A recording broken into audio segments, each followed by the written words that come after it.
Warrior was in my top 10 films last year, and I just told everyone I could about the film and how fantastic it was. Thank you. Even I'm a fan of combat sports myself, but you didn't need to be to love that movie. It was just such a human story. Yeah. And then in this, we have also a human story, but couldn't be any different of a character in many ways. Yeah. In terms of the physicality and stuff like that. Yeah. Tell me about the experience of the films you've been choosing and where this one fits in. Well, interestingly enough, and oftentimes it takes you to talk out loud about something to really understand something. And, Timothy Green is like on the opposite end of the spectrum from a movie like Warrior or a movie like Animal Kingdom, and yet they're all about family. And I wonder, just in the same way I wonder about directors having a thematic thread that keeps bringing them back to the same subject all the time, whether actors do that as well. And maybe that's my thing. Maybe I like these stories. However they're wrapped up, whatever parcel that they're wrapped in, they're about maybe the same stuff. Yeah, whether it's adopting a young Luke Skywalker, so themes of adoption, family. Yeah, I've been in quite a few. I did a movie in India about a couple who can't have a child, and are on their way to India to pick up their adopted child. So I wonder whether it really kind of pulls me in, those stories. Yeah, and as a huge music fan, I was stoked to see Ahmet Zappa's name in the credits. Curious about his involvement. I know he's a producer. Did you get to spend much time with him? I did. I spent a lot of time with Ahmet, and I don't know whether I'm better or worse as a result of it. Ahmet's one of my favourite people.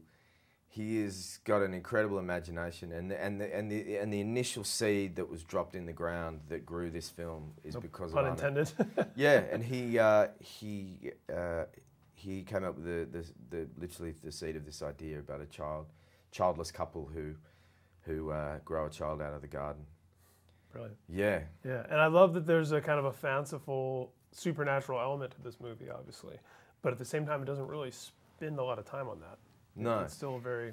And I've got a lot of movies in my life that I really, really related to, and that had that same sort of happy cry experience, that happy sadness that you get from them.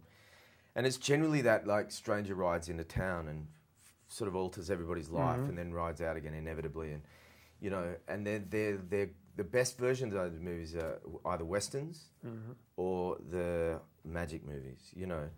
E.T., Big, It's a Wonderful Life, Mary Absolutely. Poppins. Yeah. And they're out of this world characters, but the movies say so much about real life. And I think, as kids, storytelling is so much about accepting magic, And we're all kids, so we accept it still. We're just a bit more cool and serious nowadays. Yeah. So where does this movie fit in? August coming right on the back of all these superhero films and sequels and remakes and reboots.